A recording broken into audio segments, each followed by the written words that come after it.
am Musa Adekunle, a retired security guard who spent 32 years working on high-rise buildings all over Lagos.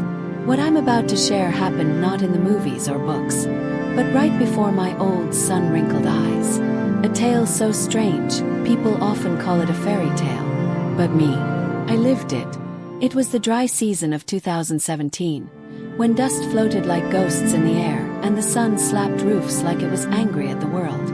I was stationed at the Admiralty Heights construction site in Lekki, a luxury apartment block for Nigeria's elite. Every day I saw workers come and go, mostly men. But there was one woman who always stood out. Her name was Ngozi. Strong arms, always tied her scarf like a warrior queen, and her laughter, it cut through noise like a bird singing in a market square. She wasn't just there for decoration. Ngozi could lift bricks faster than most of the men. She wore her steel boots like it was part of her skin. I used to tell the boys, "That girl's different. The earth listens when she walks." Now enter Chief Daniel Omokwe, the billionaire, one of the youngest in the country. Oil money, tech investments, real estate empires. We only knew him through the glossy magazines and news headlines. Tall, fair-skinned, always in tailored kaftans. The kind of man you imagine arrives with sirens and escorts. One hot Tuesday afternoon, something unexpected happened. A sleek black Prado SUV with no number plates came screeching into the site. The driver was bleeding from the forehead, and Chief Daniel himself stumbled out of the back seat.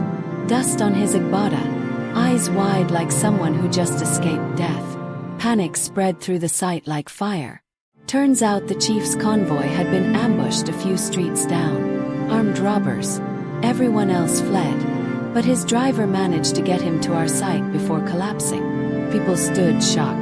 Some ran, some hid. But Ngozi, that girl didn't blink twice. She ran to him, pulled his heavy arm over her shoulder, and half-dragged, half-carried him into the security hut where I sat, mouth wide open. While others fumbled, she took charge. Tore her wrapper into strips to stop the driver's bleeding, told me to fetch cold water, and used her bare hands to clean the chief's wounds. "Uncle Musa," she said, "hold his head like this." She didn't flinch, didn't tremble, like she'd done it 100 times. The billionaire, he just kept staring at her, dazed, not just from the attack but from her presence.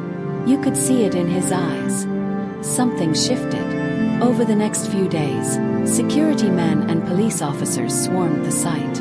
The chief recovered fast, and every time he came to check on the workers he said it was security inspection. But I knew.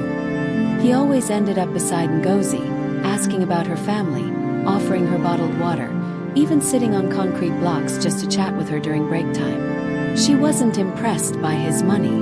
In fact, she laughed at his jokes like he was just one of us.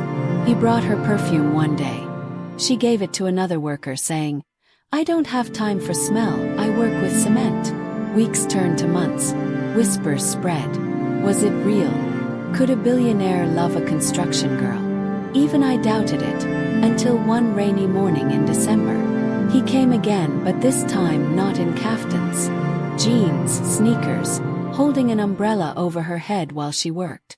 She tried to wave him off, but he insisted. He said, "Ngozi, you saved me when I was bleeding and broken. Not just my body, my mind. I had everything, but I was empty. You filled me with something real." She didn't reply, just stared at him, until she dropped her trowel and hugged him right there in the mud. Cement and raindrops mixed under their feet like fate itself was blending their worlds. A year later, I got an invite to their traditional wedding. I wore my best native agbada, ironed twice. They danced like the ground was singing for them. She wore her construction boots under her dress for the first dance. He laughed like a man who finally found home. Now they run a foundation for women in the construction industry. And whenever I pass by their mansion, I see her tending to the garden, with those same strong arms that once carried bricks and a billionaire.